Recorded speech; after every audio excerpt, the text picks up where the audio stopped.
আসসালামু আলাইকুম বন্ধুরা, অনেকদিন পর আপনাদের সামনে নতুন ভিডিও নিয়ে হাজির হলাম। আশা করি প্রত্যেকেই ভালো আছেন। অনেকেই আমাকে মেসেজ করে জানতে চান বাংলাদেশ থেকে অন্য দেশে থাকা আত্মীয় স্বজন বা পরিচিত কারো কাছে কিভাবে টাকা পাঠানো যায়। বিশেষ করে সম্প্রতি একজন ভিউয়ার জানতে চেয়েছেন বাংলাদেশ থেকে পাকিস্তানে টাকা পাঠানোর একটি সহজ উপায় সম্পর্কে। তাই আজকের ভিডিওতে আমি দেখাবো কিভাবে আমি একটি অনলাইন এক্সচেঞ্জ পদ্ধতি ব্যবহার করে বাংলাদেশি টাকা কনভার্ট করে অন্য দেশের লোকাল কারেন্সিতে পাঠিয়েছি। এই ভিডিওটি শুধুমাত্র শিক্ষামূলক উদ্দেশ্যে তৈরি করা হয়েছে। টাকা লেনদেন করার আগে অবশ্যই সংশ্লিষ্ট দেশের আইন, প্ল্যাটফর্মের নিয়ম এবং কেওয়াইসি নীতিমালা মেনে চলবেন। এখন আমি ধাপে ধাপে পুরো প্রসেসটি স্ক্রিনে দেখাচ্ছি যাতে আপনারা সহজে বুঝতে পারেন। তো আমি চলে আসলাম হোয়াটসঅ্যাপে। এখানে এক ভাই আমাকে 2260 টাকা পাঠাবেন। এই 2260 টাকা Pakistani local mobile banking account নম্বরে রুপিতে এক্সচেঞ্জ করে পাঠাবো। কাজটি করার জন্য আমি চলে আসলাম বাইন্যান্সে। আপনার যদি একটি বাইন্যান্স অ্যাকাউন্ট না থাকে তাহলে প্লে স্টোর থেকে বাইন্যান্স অ্যাপটি ইনস্টল করে কেওয়াইসি করে একটি অ্যাকাউন্ট খুলে নেবেন। কিভাবে বাইন্যান্স অ্যাকাউন্ট খুলতে হয় ইউটিউবে সার্চ করলেই অনেক টিউটোরিয়াল পেয়ে যাবেন। সেখান থেকে যে কোনো একটি টিউটোরিয়াল দেখে সঠিক নিয়মে বাইন্যান্স অ্যাকাউন্টটি খুলে নেবেন। তো এখান থেকে উপরে থাকা অ্যাড ফাউন্ডে ক্লিক করব। তো দেখতে পাচ্ছেন আমার অ্যাকাউন্টে কিছু ডলার আছে। দেন এখান থেকে P2P ট্রেডিং নামে একটা অপশন আছে, এখানে ক্লিক করবেন। তো এরপর আপনার সামনে এরকম একটা ইন্টারফেস চলে আসবে। তো দেখতে পাচ্ছেন এখানে উপরে দুইটা অপশন আছে, বাই এবং সেল। তো আমরা বাইতে ক্লিক করব যেহেতু ডলার কিনবো, এবং এখান থেকে অ্যামাউন্ট দেবো 2200 টাকা এবং পেমেন্ট মেথড সিলেক্ট করব। এখান থেকে বিকাশ সিলেক্ট করে এখান থেকে কনফার্মে ক্লিক করব। তো এখানে দেখতেই পাচ্ছেন বিভিন্ন সেলারের কাছে কিন্তু বিভিন্ন রকম রেট শো করতেছে। তো এখান থেকে প্রথম রেটটা একটু বেশি 132 টাকা এবং প্রথমটার তুলনায় কিন্তু দ্বিতীয়টা একটু কম আছে 125 টাকা 95 পয়সা। এর পাশে যে বাই অপশন আছে, তো আমরা এখানে ক্লিক করব। এখানে অটোমেটিক 2200 টাকা শো করতেছে। এখান থেকে আমরা 2210 টাকা দিলাম। এজন্যই দিলাম, এখানে ক্যাশ আউট করতে হবে আমাদের এজেন্ট নাম্বারে। যিনি আমাদেরকে টাকাটা পাঠিয়েছেন উনি কিন্তু কোনো ক্যাশ আউট চার্জ ছাড়াই কিন্তু আমাদেরকে টাকাটা পাঠিয়েছেন। এজন্য আমরা এখান থেকে 2210 টাকা দিলাম এবং 2210 টাকার এখান থেকে $17.48 মতো আসতেছে। এখান থেকে আপনাদের অ্যামাউন্টটা সিলেক্ট করা হয়ে গেলে নিচে দেখতে পাচ্ছেন একটা নোটিশ আছে। তো নোটিশটা আপনারা সুন্দরভাবে পড়ে নেবেন। অনেক সময় এখানে এজেন্ট নাম্বারে ক্যাশ আউট করতে বলে, আবার অনেক সময় পার্সোনাল নাম্বারে সেন্ড মানি করতে বলে।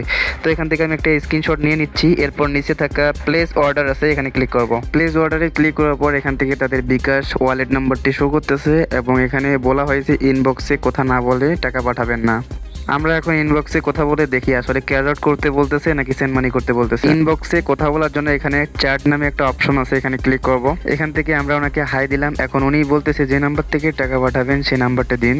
অনেক সময় তারা ভেরিফাই করে আসলে আপনার নাম্বার থেকে আপনি টাকাটা পাঠালেন নাকি অন্য কারো নাম্বার থেকে টাকা পাঠালেন। অন্য কোনো থার্ড পার্টি নাম্বার থেকে টাকা পাঠালে তারা অ্যালাউ করে না, ঠিক আছে। আমি আবার নাম্বারটি পাঠিয়ে দিলাম যে নাম্বার থেকে আমি টাকাটি পাঠাবো। ওনার কোনো রেসপন্স নাই, এজন্য আমি আবার মেসেজ দিলাম কি হলো, টাকা কি সেন্ড মানি করব নাকি ক্যাশ আউট করব। তারপরও ওনার কোনো রেসপন্স নাই, এই জন্য আমি অর্ডারটা ক্যান্সেল করব।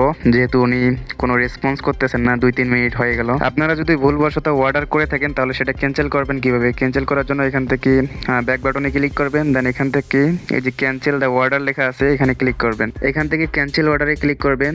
দেন এখান থেকে একদম উপরে I do not want to trade anymore, এখানে ক্লিক করবেন।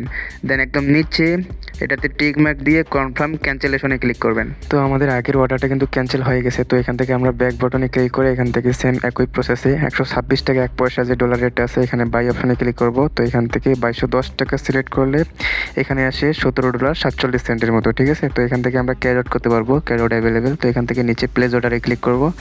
তো এখানে কিন্তু তাদের এজেন্ট নম্বর দিয়ে দিয়েছে। এখন আমরা সরাসরি চলে যাবো আমাদের বিকাশ অ্যাপে। উপরে দেখতে পাচ্ছেন নাম্বারের পাশে এরকম একটা কপি বাটন আছে, এখানে ক্লিক করলে কিন্তু নাম্বারটা কপি হয়ে যাবে। তো আমরা চলে আসলাম বিকাশ অ্যাপে। বিকাশ অ্যাপে আসার পর এখান থেকে ক্যাশ আউট অপশনে ক্লিক করব। দেন এখান থেকে যে নাম্বারটা আমরা বাইন্যান্সে কপি করে নিয়েছি সেই নাম্বারটা এখানে পেস্ট করে পরবর্তী ধাপে ক্লিক করব। দেন এখান থেকে অ্যামাউন্ট দিব 2210 টাকা। দেন আবারও এখান থেকে নেক্সট বাটনে ক্লিক করবেন। এখান থেকে আপনার বিকাশের পিন নাম্বারটি দিয়ে দিবেন। দেন এখান থেকে ট্যাপ করে ধরে থাকবেন, তাহলে আপনার ক্যাশ আউটটা সফল হয়ে যাবে। এবং এখান থেকে একটা স্ক্রিনশট নিয়ে রাখবেন, ঠিক আছে। আমরা যে তাদেরকে টাকা পাঠিয়েছি প্রমাণ হিসেবে একটা স্ক্রিনশট নিয়ে রাখলাম। এরপর বাইন্যান্স অ্যাপে চলে আসবো। তো এরপর এখান থেকে আবারও চ্যাট অপশনে ক্লিক করব। এখান থেকে আমরা যে টাকা পাঠিয়েছি সেই স্ক্রিনশটটা দেব। এর জন্য প্লাস আইকনে ক্লিক করব। এখান থেকে অ্যালবামে ক্লিক করে গ্যালারি থেকে আমাদের স্ক্রিনশটটা এখান থেকে সেন্ড করে দেব। দেন আমরা যে নাম্বার থেকে টাকা পাঠিয়েছি তার লাস্ট নাম্বারটা এখানে বলে দেব। নাম্বার এবং স্ক্রিনশট এই দুটো তথ্য দেওয়ার পর আমাদের মাস্ট বি যে কাজটা করতে হবে, এখান থেকে উপরে দেখতে পাচ্ছেন ট্রান্সফার লেখা আছে, তো এখানে ক্লিক করবেন। তো এখানে একদম নিচে ট্রান্সফার নোটিফাই সেলার, এখানে ক্লিক করবেন। এখানে ক্লিক করলে আপনি যে তাদেরকে 2210 টাকা পাঠিয়েছেন সেই 2210 টাকা তারা খেয়ে পালাতে পারবে না। না। এই বাটনটিতে ক্লিক করার সাথে সাথে আপনি যে পরিমাণ ডলার সেলারির কাছে অর্ডার করছেন সেই পরিমাণ ডলার কিন্তু বাইন্যান্স হোল্ড করে রাখে। যেহেতু এটা একটা সিকিউর এক্সচেঞ্জার, তাই 100% গ্যারান্টি দিয়ে বলতে পারি যে এখানে প্রতারণা হওয়ার কোনো চান্স নেই। এখানে সর্বোচ্চ 2 থেকে 3 মিনিট ওয়েট করতে হবে, দেখবেন যে এরপরেই আমাদের অ্যাকাউন্টে ডলারটা চলে এসেছে। এখানে মাঝে মাঝে 5 থেকে 10 মিনিটও সময় লাগতে পারে আপনার অ্যাকাউন্টে ডলারটি রিলিজ করতে, কারণ একসাথে ওদের অনেক অর্ডার আসার কারণে মাঝে মাঝে একটু লেট করে। তবে চিন্তার কোনো কারণ নেই, যেহেতু আপনি ট্রান্সফার নোটিফাই সেলার বাটনে ক্লিক করছেন, সেটা 5 থেকে 10 মিনিটের ভিতরেই আপনার অ্যাকাউন্টে পেয়ে যাবেন। ঠিক আছে, আমি প্রায় 5 মিনিটের মাথায় আমার অ্যাকাউন্টে ডলারটি পেয়ে গেছি। যেহেতু অনেকক্ষণ লেট করাইছে, তার জন্য এখান থেকে কোনো পজিটিভ ফিডব্যাক দেবো না, এখান থেকে ডিরেক্ট ব্যাক করে আমার অ্যাকাউন্টে চলে যাব। তো দেখতেই পেলেন আমরা কিন্তু টাকা থেকে ডলারে কনভার্ট করলাম। এরপর এখানে উপরে বিডিটি লেখা আছে, এখানে ক্লিক করব। এরপর পাকিস্তানের কারেন্সি সিলেক্ট করব। তো এখান থেকে উপরে সার্চ করব PKR। ঠিক আছে, বাংলাদেশে যেমন বিডিটি, পাকিস্তানের PKR। এই যে PKR কিন্তু আমি সার্চ করছিলাম আগে। তো এখান থেকে আমি ডিরেক্ট PKR এ ক্লিক করতেছি। তো আপনারা এখান থেকে PKR লিখে দিবেন, তাহলে চলে আসবে। ঠিক আছে, তো PKR এ ক্লিক করার সাথে সাথে কিন্তু পাকিস্তানের যতগুলো পেমেন্ট মেথড আছে সবগুলো কিন্তু চলে আসছে। তো এরপর এখান থেকে আমরা এই যে পেমেন্ট মেথডে ক্লিক করব। এরপর এখানে দুইটা অপশন আসবে, বাই এবং সেল। তো আমরা ডলারটা সেল করে দেব, মানে ডলারটা সেল করে আমরা পাকিস্তানের যে রুপি আছে সেই রুপি নেব। এখান থেকে সেল বাটনে ক্লিক করব। দেন এরপর এখান থেকে পেমেন্ট মেথডে ক্লিক করে এখান থেকে ইজি পয়সা পিকে অনলি লেখা আছে, এই পেমেন্ট মেথডটা সিলেক্ট করব। দেন এখান থেকে অ্যামাউন্টে ক্লিক করব। দেন এখান থেকে অ্যামাউন্ট দেব 4000। ঠিক আছে, তো বাংলাদেশি 1 টাকা সমান পাকিস্তানের কিন্তু 2 টাকা 27 পয়সা। ঠিক আছে, তো এরপর ডলার রেটটা সবচেয়ে বেশি যেখানে পাবো সেখানে কিন্তু আমরা সেল করব। তো এখান থেকে 180, এটা কি জানি না, পাকিস্তানি হতে পারে রুপি, আমি ফার্স্ট টাইম সেল করতেছি। তো এখান থেকে আমরা এই যে পাশে সেল বাটন আছে, তো এখানে ক্লিক করব। তো এরপর এখান থেকে আমরা অ্যামাউন্ট দিব $17.47। তো এখান থেকে সিলেক্টে পেমেন্ট মেথডে ক্লিক করব। এরপর আমরা যে মোবাইল ব্যাঙ্কিংয়ে রুপিটা পাঠাবো, মানে ডলারটা সেল করে রুপিটা নিব, সেই মোবাইল ব্যাঙ্কিং নাম্বারটা এখানে দিব। একদম উপরে অ্যাড ইজি পয়সা পিকে অনলি, এখানে ক্লিক করব, যেহেতু আমরা ইজি পয়সা অ্যাকাউন্টে নেব। দেন এখান থেকে অ্যাকাউন্টের নাম দিতে হবে, অবশ্যই যার অ্যাকাউন্ট তার নামটি দিতে হবে। এখানে আমার নামটা এডিট করা যাচ্ছে না, আমার অটোমেটিক বাইন্যান্সের নামটাই শো করতেছে। যেহেতু আমাদের নামটা এডিট করা যাচ্ছে না, ইন্টারন্যাশনাল পদ্ধতিতে আমরা পেমেন্টটা করতেছি, তাই এখান থেকে নিচে ডিরেক্ট ইজি পয়সা অ্যাকাউন্ট নাম্বারটি দিয়ে দেবো।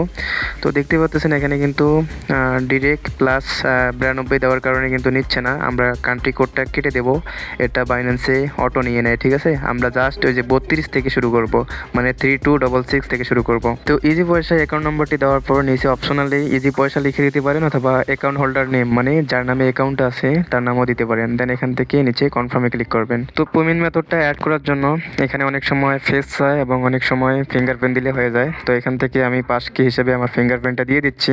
আমাদের ইজি পয়সা অ্যাকাউন্ট নম্বরটি সফলভাবে অ্যাড হয়েছে। এখান থেকে $17.48 দিলে আমাদের 4885 রুপি আসতেছে। আমরা এখান থেকে $17.50 দিলে আমাদের 4891 রুপি আসতেছে। দেন এখান থেকে একদম নিচে প্লেস অর্ডার আছে, এখানে ক্লিক করব। তো প্লেস অর্ডারে ক্লিক করার সাথে সাথে কিন্তু আমাদের অর্ডারটা হয়ে গেছে। যদি পেমেন্ট না পেয়ে থাকেন, এখান থেকে চ্যাট বক্সে ক্লিক করে আপনি বায়ারের সাথে কথা বলতে পারেন কি সমস্যার কারণে পেমেন্টটা পান নাই।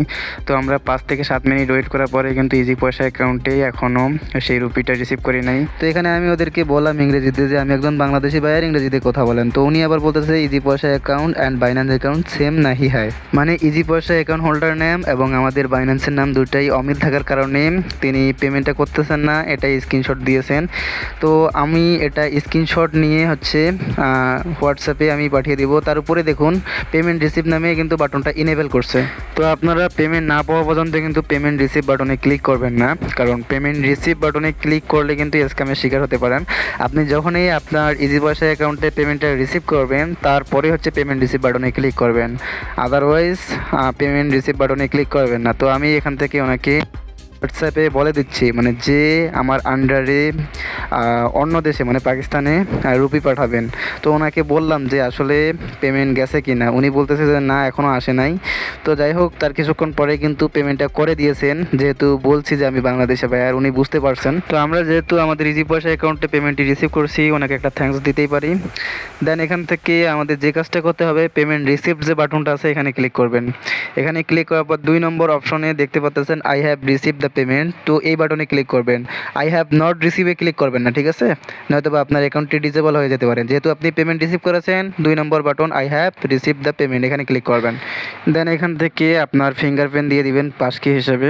তো দেখতে পাচ্ছেন আমাদের কাজ কিন্তু প্রায় শেষ। তো আপনারা এখান থেকে একটা পজিটিভ ফিডব্যাক দিয়ে বের হয়ে যেতে পারেন।